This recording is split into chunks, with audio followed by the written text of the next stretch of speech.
tonight we're talking about boundaries 101, and boundaries are another one of my favorite topics. Um, because we all need them, and a lot of us don't know how to get them. So I don't know if y'all have struggled with this, or some of you are guides and facilitators. So maybe you've had group members who have struggled with this, or family members and friends. Um, oh my God, thank you, Jay. See, this is what I love about you guys. Hi, Debbie. Welcome, Jennifer. Welcome.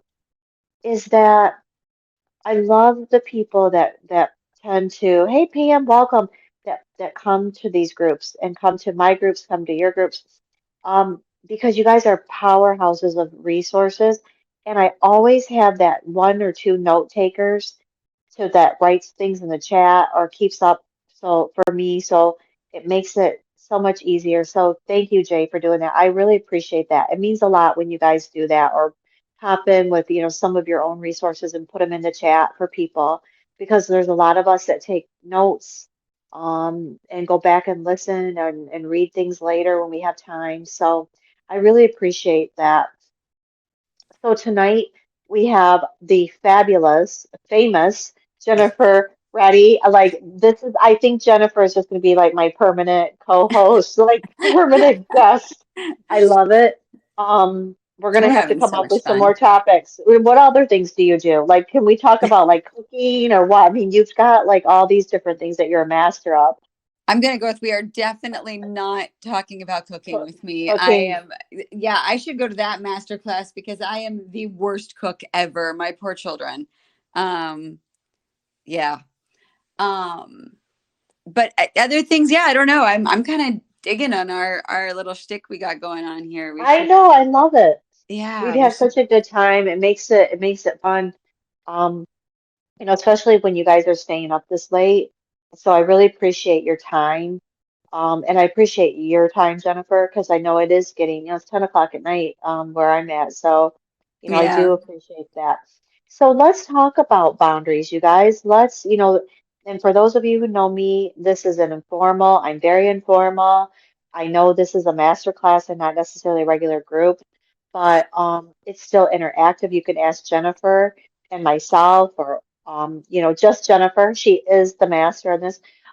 Anything that you want to know about boundaries, or give us some feedback, or some, examples of, some um, thoughts around boundaries or experiences that you've had or difficulties you've had around it. Because for a lot of us that come to these groups, a lot of us, Jennifer, struggle with this area. Narcissistic relationships, particularly, divorce, custody issues. There's a lot of boundaries around that. Hi, Mhm. Carly. Anything to do with self-esteem, big one. And I think also this really pours into our trauma groups. Hi, Diana. And because we have such a hard time as empathic people, sometimes, uh, creating boundaries, really knowing what they are and knowing how to use them. You know what I mean? Because that's a big one too. Like, how do I use them? Have I gone too far? You know? Yeah. Well, Yeah, and so I let's don't, dive in. Yeah, go what? ahead. Oh no, I was just actually going to say, I mean, I would love, I mean, especially since at least at this moment the group is not gigantic yet. You know, I would love to hear from people. I mean, I think boundaries is a really, really, really large topic. And I think it's sometimes easier to get into some of the nitty gritty when we know what's specifically coming up for you. So yeah, if you have a specific question, please feel free to put your hand up or throw it into the chat so we can address it. Um, but I mean, I find that like the need for boundaries, I mean, it bleeds into our codependency, it bleeds into our family relationships, it bleeds into, things with kids and partners and friends and work. And there's so many places that we're not taught this skill, most of us. And I always find it so interesting that, when we're children, we are basically boundaryless, right? Like we are born without boundaries. We don't even realize that we're separate beings from our moms or our parents until we're a year to 2 years old. Hmm. So of course we don't have boundaries. This is not actually one of those things that's instinctual. It does have to be taught.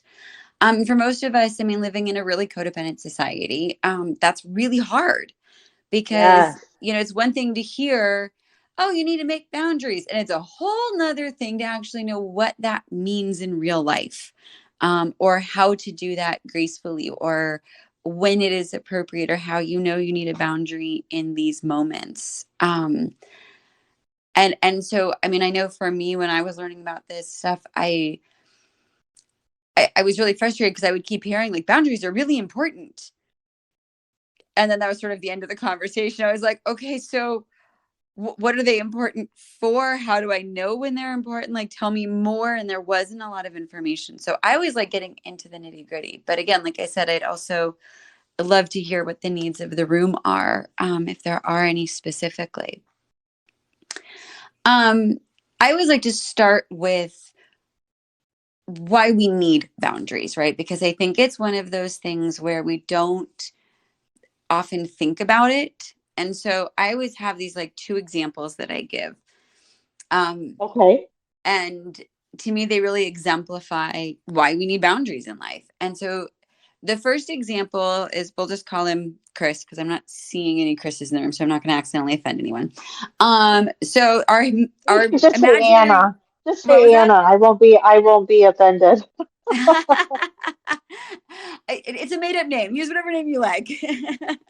um, but this person, buys a house, and he's been saving up for this house for years and years and years. He wanted a very specific house. He was so excited to join a neighborhood, like finds the super cute house in the super cute cul-de-sac. It's got, the perfect bay windows and fireplaces and bedrooms or whatever he was on his wish list.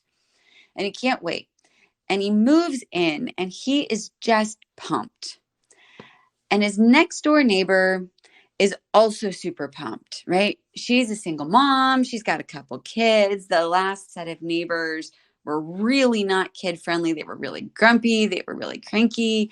And so she's been really, really, really hoping and praying that whoever moves in is going to be awesome. So fast forward a couple of days, right? The couches are in. He's unpacking the rest of the boxes. And it's morning time, and he's sitting on his front porch for the first real time, and he's drinking his coffee, and he's looking at his paper, and he's savoring this experience. And it overcomes this woman with her kids and a dog. There's just chaos, and he's so excited to meet this chaos. And she's saying hi from the sidewalk and introducing her and her brethren and whatever, and he's thinking, this is awesome. This is everything I saved up for. This is what I want. And so the next day comes, and she's got her little posse out for a walk, and he's sitting on the porch.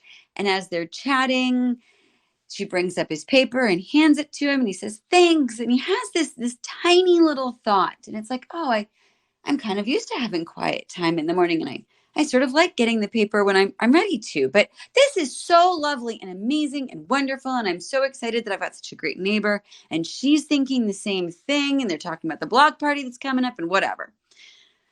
Cue the next morning. She goes by with her posse. He's drinking his coffee. She brings him the paper. Now the kids are like, they're getting more comfortable, right? So they're like running around the yard, and he's kind of thinking like, oh, I mean, that's okay, right? I totally moved here. This is a neighborhood. We're going to do this. It's going to be beautiful. And they're chatting, and he's thinking, I've got to figure out what I'm going to get, my morning meditation contemplation time in, because she does this every morning. I'm going to have to figure this out. And, they're still loving on each other. And every morning it escalates just a tiny bit more. Now we're going to cue fast forward a few weeks. Right now, she's bringing her coffee. The kids are playing in the yard. The dog's peeing on the petunias, and our imaginary people. He's getting more and more and more upset, and he's trying to figure out what's wrong with him. Right, and he keeps thinking to himself, "I am the biggest jerk. I don't even know why I'm so upset that this lovely human is coming by, and she's bringing the kids, and crap, the dog just peed on the petunias again, and whatever." Right. And it just keeps escalating. I mean, now he's getting resentful. Now he's no longer having coffee on the front porch in the morning. Now he doesn't want to see her and her posse. Now he's starting to regret moving in there, right? And it just keeps escalating. Now she's thinking this is the best. She's concerned when he doesn't come out for coffee. She's thinking that everything is awesome. He's thinking, oh my God, what is going on here? How do I get this woman to back off? Right. And to me, this is such a great example because so often um, we don't realize there's these tiny, tiny, tiny micro moments at the very, very, very beginning, long before the resentment kicks in, long before the fights start, long before we're dodging this person and having coffee on our back porch now or sleeping in or whatever, right? Where he just could have easily said, you know what? I am so excited to meet you. Just so you know, I have this like ritual where I get my own paper when I'm ready to read the news. If you wouldn't mind leaving it there, I'd really appreciate it. And a few mornings later, he just could have easily said, you know what? I so love our morning chats. And I also like my morning contemplation. How do you feel about me coming by later on this afternoon when I'm on break from work and we'll grab a cup of coffee while the kids play in the backyard? Right? It would have Yep. totally changed their entire experience. Yep. And it would have been easy, right? There wouldn't have been any hurt feelings. It would have been gentle. It would have been really smooth. And then whatever they decided to do from that point forward could have been really easy, right? Because he's also setting this blueprint in this relationship that they can both ask for what they need without fear of issues or without this Hmm. whole long history behind them of resentment. And so um I I feel like that is a perfect example. The other story I use is a little more interpersonal and a romantic sort of setting. So, you know, Betty and Mark go on a date, and this is like their third, fourth, fifth date, whatever. And things are getting spicy, and she goes back to his place, and they have a wild night, and everything is awesome. Everyone's feeling great about things. And what they haven't talked about yet is morning sex. And you know, Mark is thinking like, whoo, maybe before breakfast or before we go to work or whatever, we can like, you know, finish off this beautiful evening. And Betty's thinking, oh God, I really need a shower. And, you know, she's just not a morning sex person, you know, and she wants to go brush her teeth and she wants to get settled and she wants to move on with her day. And maybe she wants to check in with him and whatever. Right. But she's feeling this like high, right? If they just had a wonderful evening, everything's been lovely. You know, she doesn't want to let him down. All the people pleasing stuff is coming in, and he doesn't know anything's wrong. Like she's seeming to enjoy it, right? Well, so now their relationship continues, and Mark is thinking, oh my God, I finally found someone who loves morning sex as much as I do. This is great. And of course, with every encounter, Betty is getting more and more and more hostile and less and less and less into it. Um, and so overall, like then it becomes a thing. Right now, it's drawing a divide in their relationship, right? And he can't figure out why she's kind of being avoidant in the morning. And she can't figure out why she's so angry with him all the time. And again, this is one of those moments. If at that first moment she just looked at him dead on and been like, you know what? I am really liking you and I'm really liking getting to know you. Something you need to know about me is I'm just, I'm not a morning sex person. I like to go take a shower. I like to brush my teeth. I like to grab a cup of coffee. I like to get ready for my day. And what are you doing later tonight? And the whole Hmm. thing would have been so easy peasy. And Yep. instead, how it often shows up is often a really big argument 6 months or 3 months or 2 years down the road, you know, or it shows up in Hmm. couples counseling or whatever. And I find that so many of our boundary issues fall into situations like this. And so Hmm. the easier we can get at making them when they're early and tiny and recognizing the need for them, as well as the harder ones, right? Where the train's already left the station, the resentment's already in the house, and we're trying to Yep. figure out how to navigate it. Um, but I feel like knowing when to be able to tap into that little niggling of like, ooh, I there's a feeling here that something's not quite the way I like it, Hmm. whatever that means to you. Well, and we are afraid to hurt other people's feelings instead of putting our own needs as a top priority, even if it's right alongside the other person, you know, and not even putting ourselves above the other person, but so many of us, we take the back seat to everybody else's feelings, and so we don't want to say anything. And so often, you guys, at the end of the day, people look at us and say, "Why didn't you just say something?" Mm-hmm. I mean, it can be something as simple as that. Just one second though, Jennifer. I want to make sure that Anne and Tracy and Iris and Isabel and Jen and Kay and Wally and Kathleen and Renee and I think I said Elizabeth. Well, Elizabeth, you get double. And Rabina and everybody is welcome. You guys, I see you. Jennifer sees you. Jason, we definitely see you. And Jason has a great question in the chat too, that we can address as well. But I have a question for, because a lot of us have, dealings or have had dealings with people who have very toxic communication styles. Mm-hmm. That goes along with the boundaries.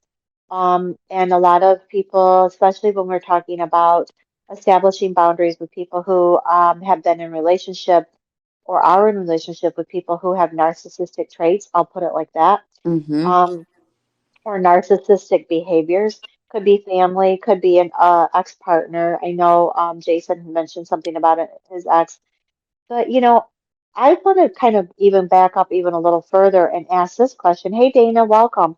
And get your, take on this, Jennifer, and certainly you guys, anybody, remember, this is me. You can just pop in, pop your hand up. I mean, this interactive, anything you guys want to talk about, put it in the chat, raise your hand, whatever. We're here for it. But, something that I've said many times to my group members and my private clients and my groups, um, how can you have boundaries us and establish them if we don't know what our value system is. Yes. And if we don't know what our values are, meaning what we find important, what is a priority to us? Is it, family? Is it, getting our newspaper and having contemplation, in the morning? Is it, you know, being early to work? Is it, being a team player? Whatever your value system is it, honoring, family time on Sundays and whatever that looks like to you guys? How can we have boundaries and establish where our line in the sand is?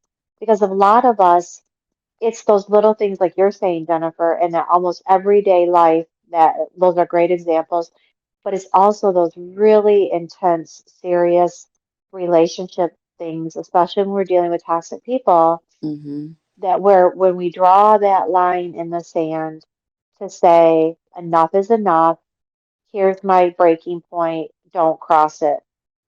But if we don't know who we are or we don't have our established what's important to us, how do we even know where to begin with a boundary? Does that make sense? That makes perfect sense. I think it was beautifully articulated. Oh my God, yay! Look at Yeah, me no. grow. Nice job. I'm glad this is being recorded. I You think heard it here first, ladies and gentlemen. Anna said something very, very deep and profound. and beautifully articulate. I mean, you did it so well. Oh, I thank you. think there's a couple of things that I look at with this, and Anna, I would love to hear and from everyone else as well if you find this. But I found it, for me and a lot of my clients, right? We really only know we need a boundary when at some point in time it's been crossed. Right, because Yes. even I think in our value systems, we sometimes have wiggle room, right? It may not be the same for everyone, right? Like my kids can get away with stuff that nobody else on the planet can. My partner can get away with things that nobody else on the planet can. My kids now can say things or do things that wouldn't have been appropriate to me or felt good to me at a certain point in time when they were younger, and vice versa. When they were itty bitties and they were climbing on top of my head, like, I didn't care. Now they're teenagers, I care a lot. It's not cute anymore. And so I think there's also room for navigating that they're going to shift, right? Even in relationships that are long standing, we shift and these other people shift. And so boundaries are going to shift, and what feels good to us is Mm, going to shift, and what feels bad to us is going to shift. And we usually don't know where to put the line until it's been crossed. yes. right? And Yes. that Preach it, doesn't mean you sister. did something Yes. wrong, right? Yes. We don't know to walk up to people and be like, by the way, please don't ever make me a corn dog, like, or whatever. Yeah. Yes. We don't know to say that until it becomes something we need to say. Hmm. No, I think there are big issues, right? I mean, I think when we look at, value systems and things like that in dating and going into relationships, it can be really helpful to have some working knowledge of that in advance. And I think this is where, knowledge of self is really helpful. I Hmm. find that a lot of us are really easygoing. And so it's really not a problem until it is. Hmm. So it might be that thing of like, I don't care if we have Mexican or Italian tonight for dinner. Really don't. 9 times out of 10, I'm game for whatever. However, at a certain point in time, I will notice that whatever restaurant I had a preference for didn't get chosen the last 299 times. And now I'm pissed about it. Yep. Right. And so it's that thing of like sometimes knowing that, okay, because I'm easygoing on a lot of things, I'm not easygoing on everything, but there's a lot of things I really am. Um, I need to be mindful of making sure that, you know, once at least every third or fourth time, I sort of make a little bit of a stand and I say, you know what, I really want Mexican tonight, or I really want Italian or whatever. Because I do think that having that, also prevents a lot of things from getting bigger, right? And I do want to talk about all the toxic Hmm. hard things. I think those are really relevant. And, a lot of people have toxic family structures. So this is where we learned it from, and trying to navigate some of those things. I mean, it really is like climbing Everest, once these patterns are established, and it is doable.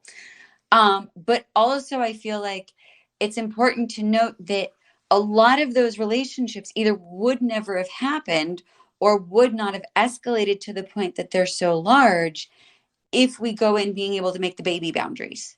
Yep. And so Yes. I feel like so much of our healing work is, yes, dealing with now the monsters that we're dealing with, whatever they may look like, but also preventing more monsters from showing up in our life. And whether these are emotional or people or relationship styles or whatever, I find sometimes knowing how to not bring in more is really, really, really helpful. Um, It definitely is. It really is. And I think that, starting small, like baby steps, and we chunk it down into bite-sized pieces that feel good instead of doing something really, really scary and try to establish, some massive boundary that we're terrified to create with somebody, that we're in toxic relationship with, but doing something tiny yes. that is winnable, that's winnable, and that we feel like, yay, I did it. I didn't, the world didn't come crashing down, the sky didn't fall on me, and I kept my friend, or I didn't piss anybody off today. Like it's a win-win, can really establish, help us build our self-confidence to make those bigger steps. Yes.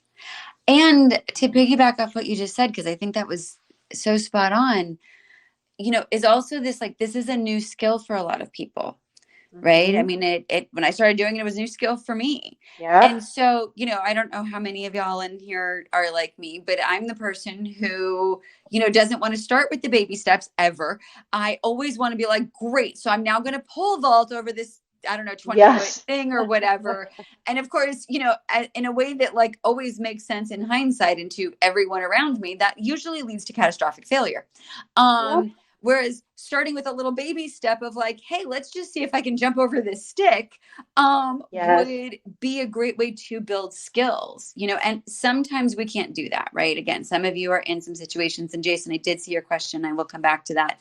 Um, where nope, it's time to like jump into the deep end of the pool and figure it out.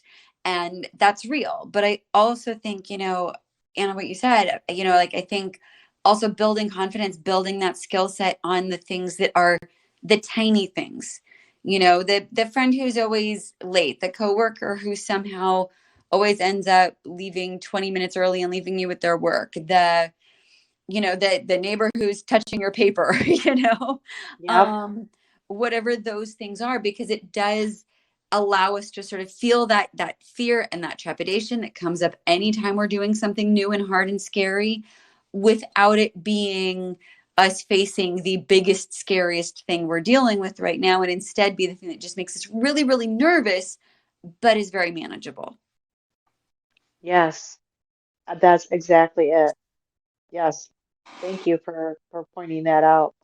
Hey, Tarina and Tracy and Wally and Rabina and Dana and Charm, I see you guys. Welcome. It's so nice to see all of you here tonight as we're talking about boundaries and baby stepping and all kinds of fun things. So, I have some thoughts about um, kind of when we can overdo it, but I'd love to touch on what Jason asked and also Mhm. King James. I really appreciate you guys putting some questions and some thoughts in the chat. I love when you guys share. And feel free, you guys, to pop your hands up. I mean, this is an interactive, warm, safe space that we can, chat and ask questions and get advice or give advice. Hey, we're here for it. Hey, Caesar. So, Jennifer, which one you want to tackle first? You want to start with Jason? Let's start with Jason. Okay. Yeah. I mean, you know, I guess, Jason, if you're comfortable unmuting yourself, I would love to know how old your kids are, just for starters, because I think that changes it a little bit. Yeah, can you hear me? Oh, there you go. Yes. Yeah, we can. Hi, Jason. Yeah, they're a little they're old. Well, they're older kids. They're 15 and 12. Okay. Well, actually 16 and about to be 13. I haven't seen them in 6 months. Yeah. That's so Um, hard. because of yeah. Anyway, but yeah. So I've been like setting boundaries over time with the ex. I mean, she used to walk right into my house without saying a word, not even knocking, anything. Mm. Would one time my parents and sister were here. She walks right in the front door, didn't say a word to him, didn't tell anybody she was coming, walks right in the front door and walks to my son's room. And so like, I've been spent all this time like over the last 4.5 years, like setting boundaries and setting boundaries. Oh, one night she stayed the night at my house. I didn't know it until the next morning when she was in my daughter's room. Oh my gosh. Yeah. And so yeah, so I got this relationship, and had some struggles with integrating the kids and stuff together. She's got a daughter whose birthday is actually the exact same day as my daughter's, um, and so yeah, there's been struggles there, and like she's just allowed the kids to triangulate now as you know the, it's how do you say it? It's not easy melding families, especially when you have somebody working against you in the background, but Yeah. trying to, I mean, literally, like, one of the rules was we put in since the girlfriend moved in was, no, not having food in the rooms. Well, what did she do? She sent a bag of food for them to put in the rooms, and then stuff gets a little bit heated when I find out my kids are lying to me about having food in their rooms. Yeah.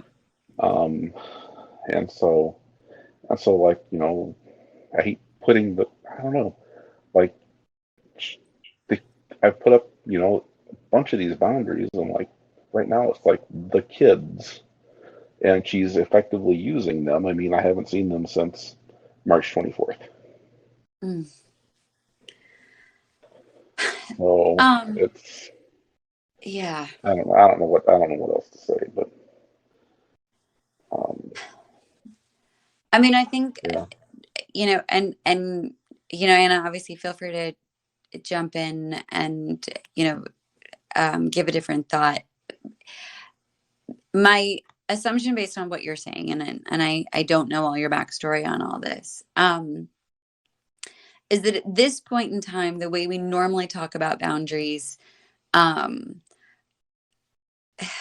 it isn't really relevant. I mean, this is the part where boundaries, I think, are going to look like, yeah, court and the legal system and court orders and things like that, which are boundaries, but they're a different kind of boundaries.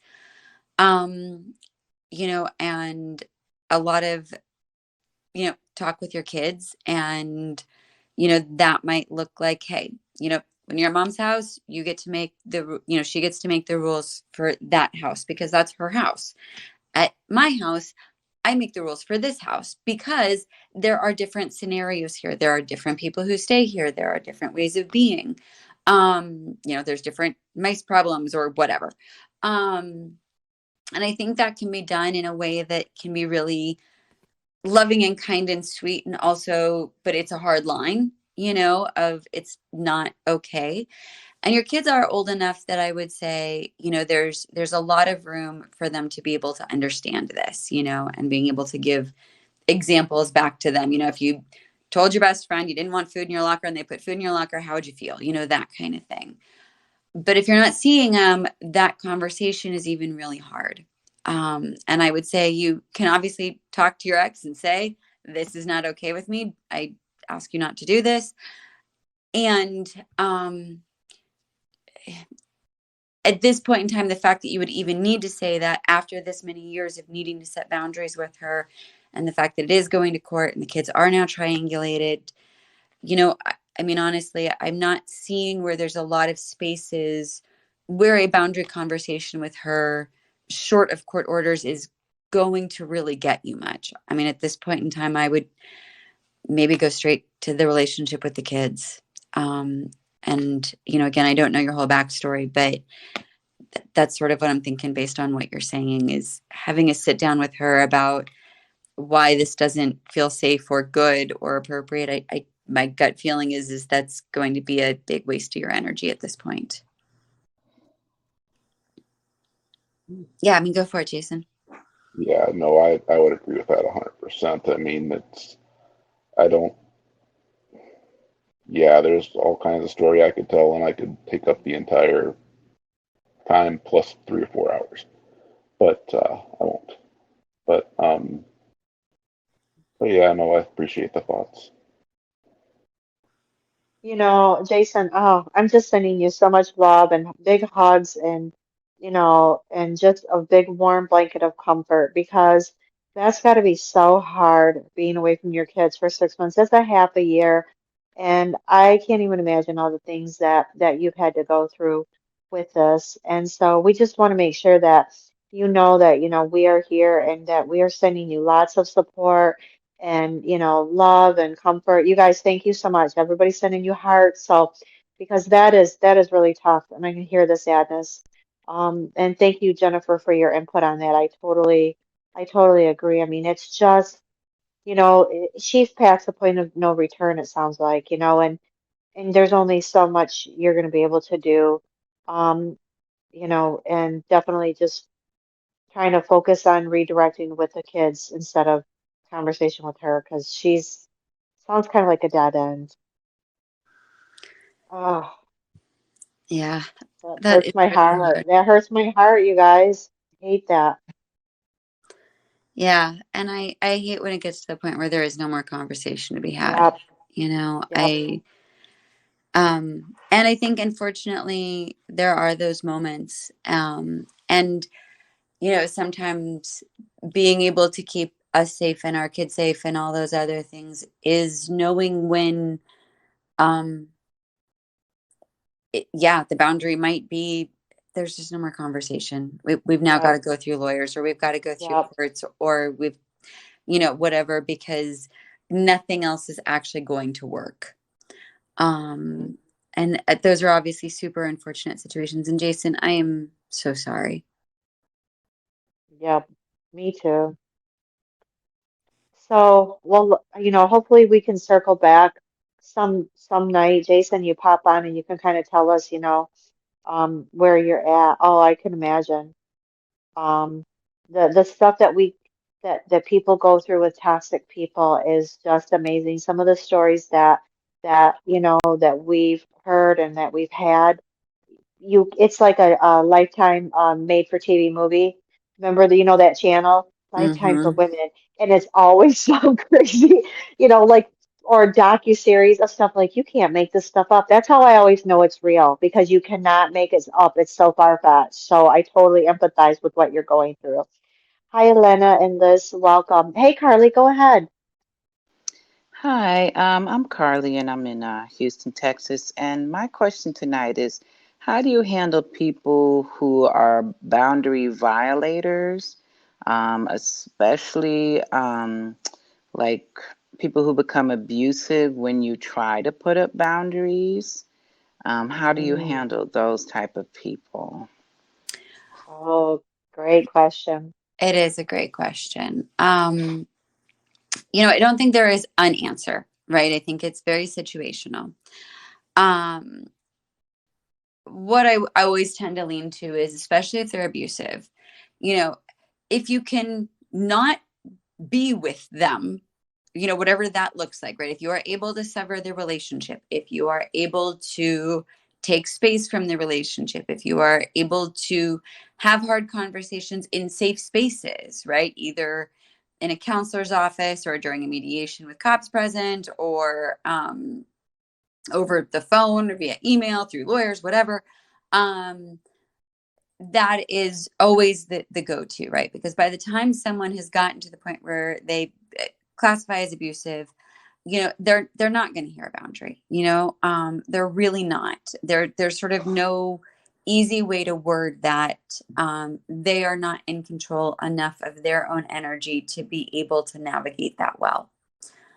And so keeping yourself safe is the boundary that you need to set. And so whenever possible, that is sort of my first go-to, right? Is, either get out of the situation entirely, or find a way to deal with it from a safe space. Now, of course, a lot of times that's easier said than done, right? If we are cohabitating with someone, if it's a co-parent or our partner, or something like that, right? We may not be able to just get up and leave. And then I look at, what is the longer term goal here, right? Meaning, if you are planning on leaving anyway, or exiting the relationship structure, or you know beginning to engage this person in a different way, um and they are abusive, it's not a don't set boundaries. It is a, if the risk to your harm, or to your body, to your being, to your whatever, is greater than the benefit of setting this boundary, even if it is honored, it may not be worth it. And I think in abusive situations, that is really something to weigh out. So, I think this is one of those, what is the goal, right? Because unfortunately, there is no boundary in the world that is going to stop someone from causing harm if that's the mental state they're in. Saying, I don't like it when you hurt me, is really unlikely to make any difference to the person who's hurting you. Now, I mean, I'm not talking about, if someone hurts your feelings accidentally and otherwise the relationship is great and whatever. I'm going off of the fact that you said this was, like this in this example, as someone who's abusive. Which is why I go back to, get out of the relationship, cause distance, make it happen from a safe space, things like that. The other thing I would say is, get a counselor on board with you and create a safety plan. Because again, sometimes what we really need in these moments is to be able to work through the minutia details, and what do we do if this person loses their mind? What do we do if we're not okay afterwards, mentally, physically, whatever? What do we do if this happens, right? And that's a lot of what safety plans cover, is literally how to stay safe. And again, I would look at what the long-term goal is, and if there is any boundary that's going to actually serve you, or if this is a situation where what you're really looking for is an exit strategy. And if you would like to get more specific, I will happily navigate that with you. But in a broad way, that is unfortunately kind of the answer, because telling someone how to treat us if they already are showing abusive behavior typically doesn't work. Mhm. Does that help answer your question, Carly? Yes, in a way. I mean, I've already gotten away from the person. But unfortunately, since we share children, he's now making claims that it's like parental alienation because I'm putting up boundaries. So he won't continue to abuse and harass and stalk Mm-hmm. me. And so now he's trying to get custody switch because he thinks that it's alienation when it's me, just I'm protecting myself and the Mm-hmm. children. Because he did harm the kids when they were with him. He's harmed me, and I've asked the courts for protections, but the courts are very slow at doing things, and they don't really believe me because he's saying I'm just keeping the kids from him. And it's a very powerful weapon when men say that in court. And I know there's some men that do go through that, but I really it's not a good weapon to use when it's false, because it can do a lot of damage. And we've been in court now almost 2 years because of Mm. this Wow. this yes. And it's really terrible because I always gave him access to the children until his dangerous behavior started to escalate. Oh, Um, wow. yeah, and anytime I put up boundaries, like just space or limited times and things, he would overstep that and violate that. So it's been very hard trying to put up some boundaries because he just keeps overstepping it and imposing himself on me. Oh, that is really rough, Carly, and I'm so sorry you are experiencing that. I think, unfortunately, you also are in one of those situations where, yeah, there is no boundary that's going to convince someone in that mental state to back down. Um, what I would say from a legal perspective is the more, if you have to communicate with him in any way, shape, or form, do it in writing, Mm-hmm. whether it's over text or email. Anytime anything happens, make a note of it, even if it's just you know, you have a friend who just knows that they are your text person or whatever.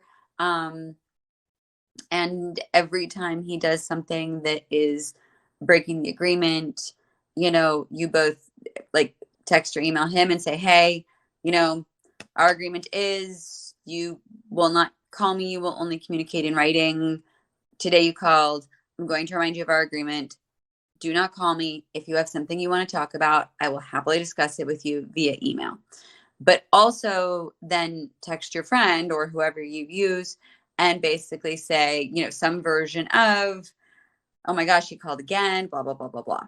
And the reason I say that is because while courts do really struggle in cases like this to figure out what is true and what is best for the kids and all those other things, especially if there is not empirical proof, you can use text and email conversations as admissible evidence.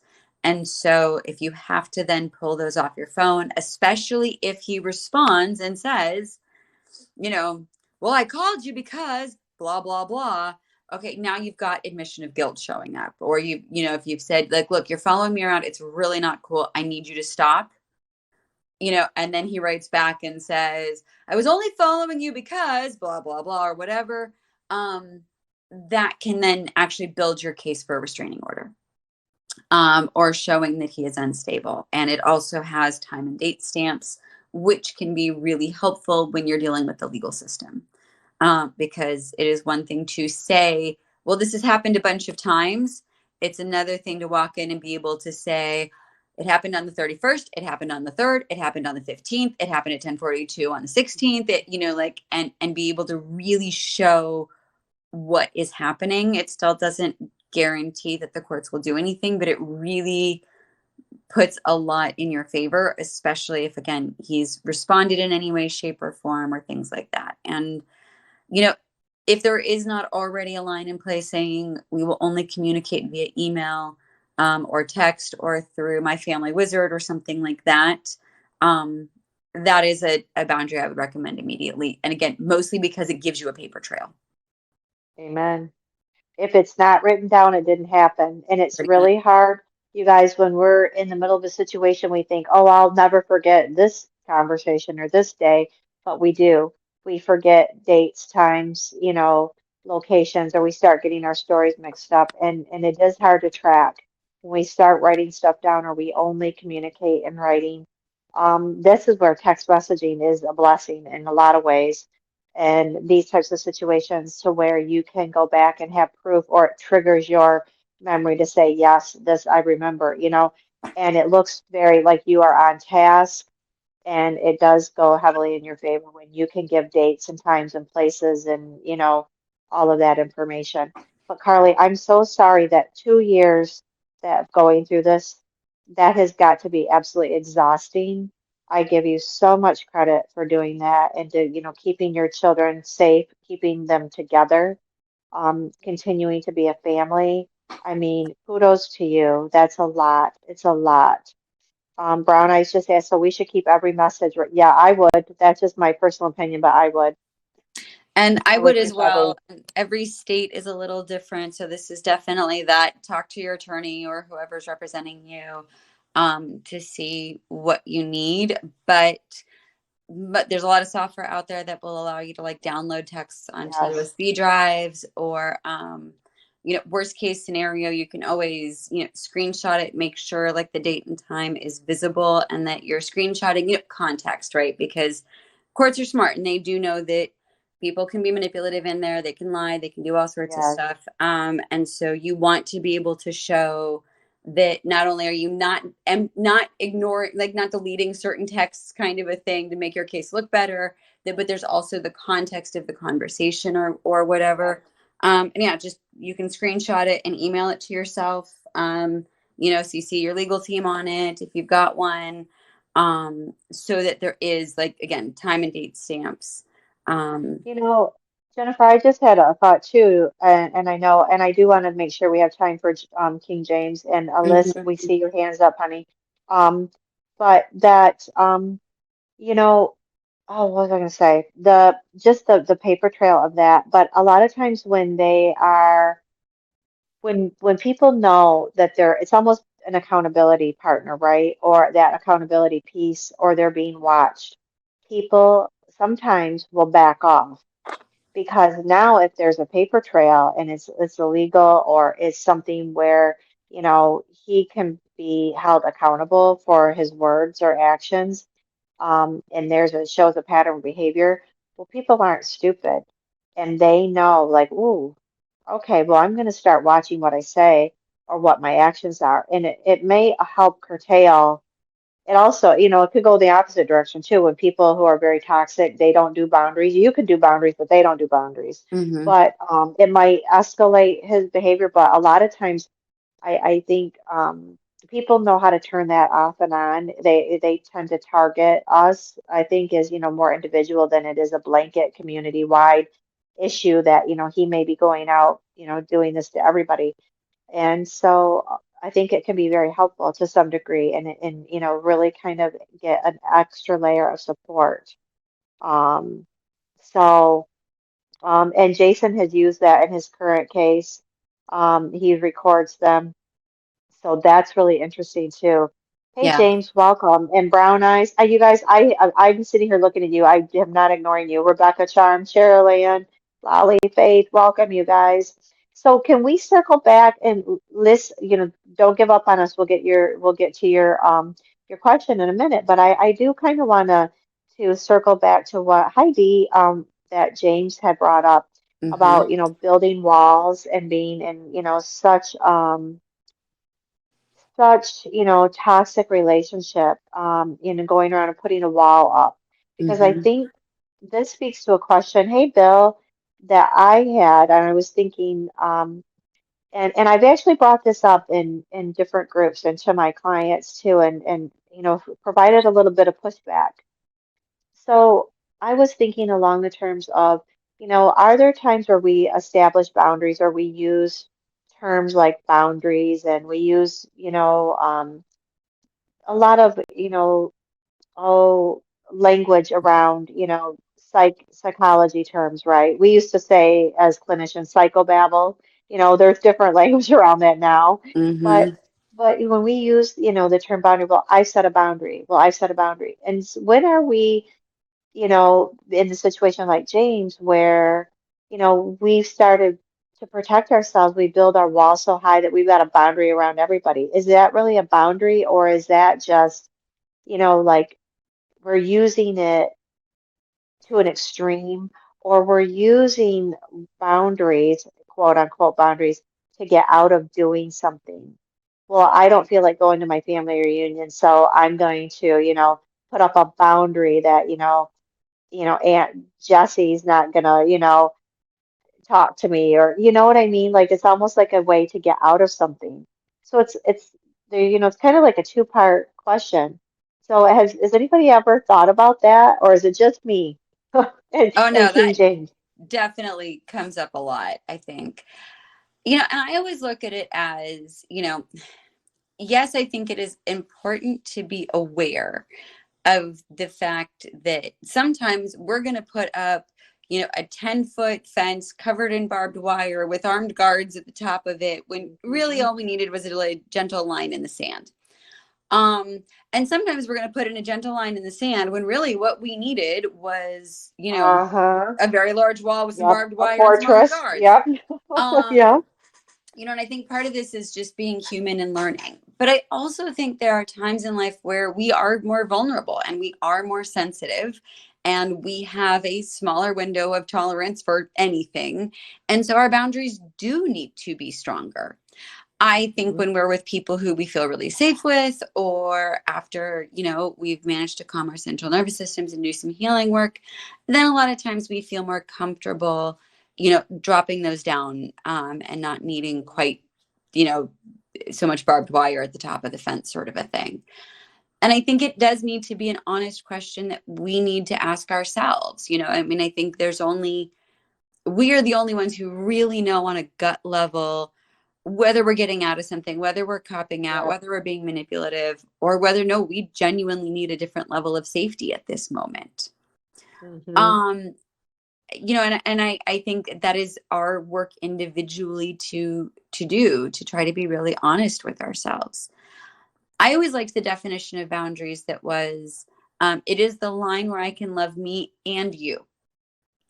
Right. Beautiful. And so, and I'm always really honest about it. I'm like, for some people, that is like a hair that is really only relevant at like 3 a.m. if you're just bugging the crap out of me, where I'm like, okay, fine, please go to bed, Right. or something. For other people, it turns out that I need the entire Atlantic Ocean. Like, and I can really love you if you are on the other side of the planet Yep. and nowhere near Yep. me. And then I can be very kind and really just hope you find the Yep. healing you need. I And love you then, from a distance. yes, and I think that is, again, it's really individual and it depends on the Hmm. person, it depends on the situation, it depends on all the things. Yep. Um, it's interesting because I think I interpreted King James' question a little differently than you did, and so Okay. I'm rereading it to make sure. I know, Um, and I did too, and I'm like, well, maybe I just, yeah, tell me what you think, or tell me what you see in this. King James, you can pop in here, yeah, please He's not do, shy. because I read He's it not more shy. as you're trying to figure out how to connect with people after putting up all these walls. Yeah, that's what I'm dealing with right now. Okay, so now you're trying to figure out how to let people in. Right. Yeah. Right. Okay. That was the other part of the question. The other thing, sorry, King James, I piped in myself with the when are we using it to manipulate? But that is the, when you build your wall so high, then now it's like, oh snap, what do I do now? So I'm going to go back to what we said at the beginning of starting really small. And I'm actually going to use my partner as an example. I think it was one of the most brilliant moments in a first date that I have ever experienced. We were joking around and I said something in like some joking, sassy way. And I was like, oh, go sit down in that chair and we'll, blah, blah, blah, blah, blah, whatever. And he just sort of looked at me. He's like, I don't like it when people tell me what to do. And I was like, oh, okay, cool. And it was immediate and it was quick and it was very decisive. And it was also not angry. It wasn't unkind. It wasn't anything. But it was very clear he didn't like that. And so I think sometimes when we're trying to figure out how to allow people in, it can be that simple of, yeah, I like doing it this way.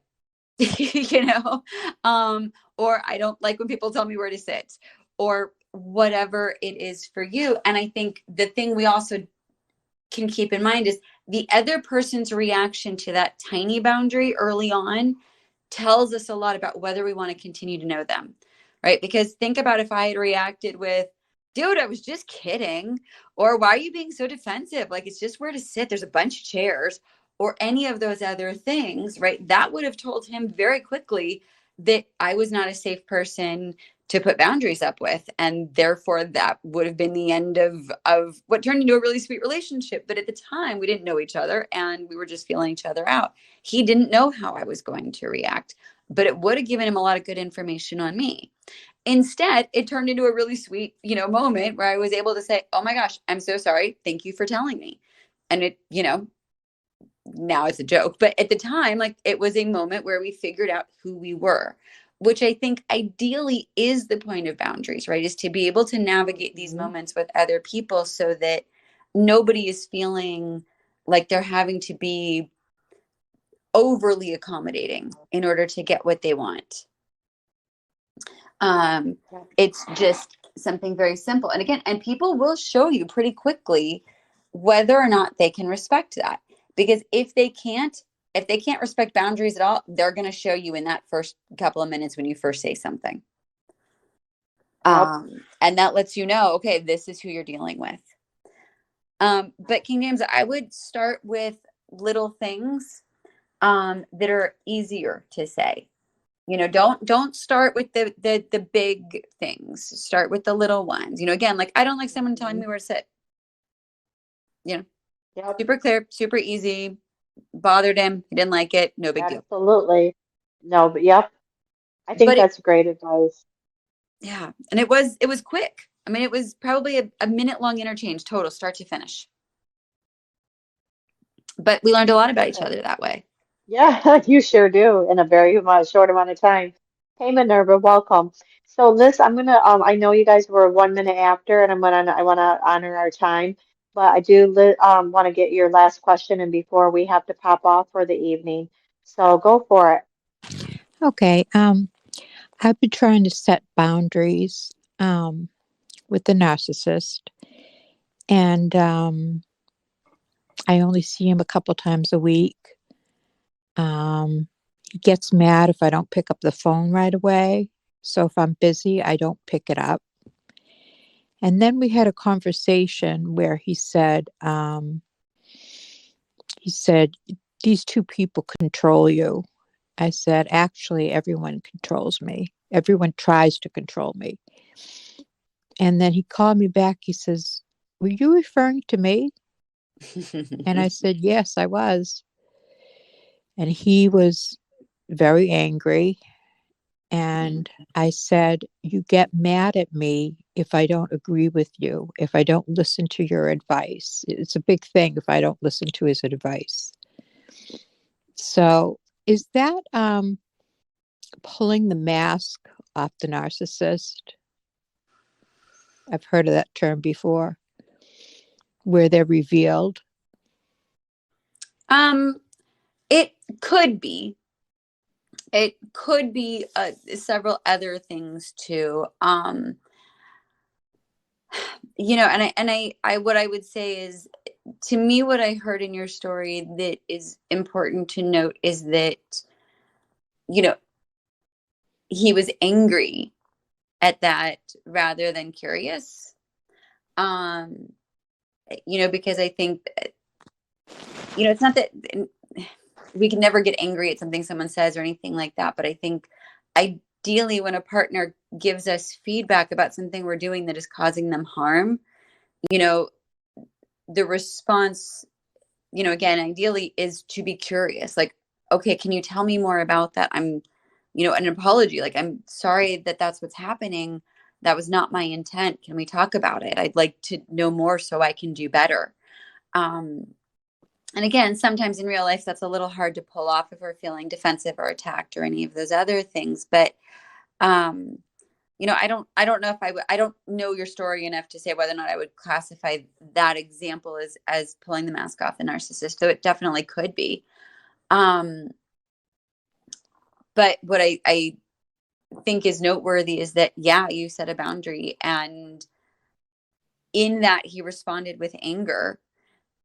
And then in Yes. telling him, you get angry at me if I do not agree with you, that fed more anger, it sounds like, rather than a gut check of like, ooh, I need to look at my own behavior here, which again, I mean, none of us are perfect. We all screw it up sometimes, but it's more about the like, if there wasn't a coming back that evening being like, I've actually reflected and I'd really like to have a conversation with you about this. When does that feel good to you? Or, how did you feel about us ordering in pizza Friday night and talking about what you said? Because it's really important to me to understand that, or something Yeah. like that. It's not that nobody can ever react in a moment, but it's what is the deeper underlying motivation of what's happening. And I'd say that I think there are ways in which that can be good information for you about the health and well-being of this relationship, and whether or not this is something that you guys can navigate together, or whether this is one of those things that you need to really take a long, hard look at. Yeah. Yeah. You guys, I had put a restraining order on him before too, because he got very aggressive. He doesn't get physically aggressive very much, but he was mad at me, and he put his hands around my neck. Mhm. And he also, he called his son up, and he blocked me from being able to get out of my house, which the police officer said is kidnapping. And he tried to punch the glass in my car. So I did put a restraining order on him, and then we crazily got back together again. Are you guys seeing a couples therapist or anything like that? No, he doesn't believe in therapy. Okay. There's, I mean, I'm a big believer in hope, and also I'm going to go with, if he's not willing to seek help, in order to look at these issues, I don't see how this is not going to improve. No. Is the nicest way I can say it. Right. Can I add in here a piece as a guy who was very reluctant to go to therapy? Actually, really quick, I want to check in with Anna, and I'm sorry because I really Sure. want to hear you. No, But I that's know totally we are fine. That's way totally fine. over. No, you're good. you guys, actually, I need to close the room. We're almost 10 minutes over, and I do want to honor the time. Um, and I know, what is today, Monday? You guys will be doing narcissistic group, I think tomorrow night, if you guys want to um, pop in and join us there for that. We would love to carry on this conversation. Yep, it's at 8 o'clock tomorrow Eastern. There's a narcissistic group. And Liz, it sounds like, you got some toxicity, major toxicity going on there. And I would love to hear from some of you guys. And as a guy, I would love to hear your input. And I think it's very, very helpful. And I love it when you guys come, especially the gentlemen, to these rooms, because you offer us ladies a different perspective on these different topics, and I appreciate that. But I do want to honor the time. I know it's getting late, and so I'm gonna have to stop at this point. So I apologize, you guys. It's been such a rich, deep conversation. I wish we had like an extra hour because we could fill it. Mm-hmm. So I am gonna like pop off here, and I'm gonna say good night. And I'm sending you guys so much love and light and comfort. And Liz, hang in there. Come to group tomorrow night. We'd love I to hear more will. about your story. Yes, we'd love to, unpack some of this with you. And anybody who wants to join in there, a lot of us, we talk about trauma in that group. We talk about narcissistic. behaviors and toxicity and, get some healing and around that. Um, Okay. Definitely, Jason, come, you guys, we'd love to hear it. And again, love to hear the male perspective. We really appreciate it and we respect you. So anyway, you guys, big hugs to you. Jennifer, once again, thank you so much for your expertise, your time. Thank you guys all for your time because you could be doing anything tonight and you chose to stay here with us. So big hugs to you. I'll see some of you tomorrow night. Jennifer, I'm sure you'll be doing your groups this week, and hopefully you guys will pop back in and connect with us. Thank you so much, you guys. Mwah. Take Good care, night. everyone. Thank you, Jennifer. You're amazing. Oh, likewise. I love doing this with you. It's so fun. Okay, you guys, we'll see you tomorrow. Have a good night.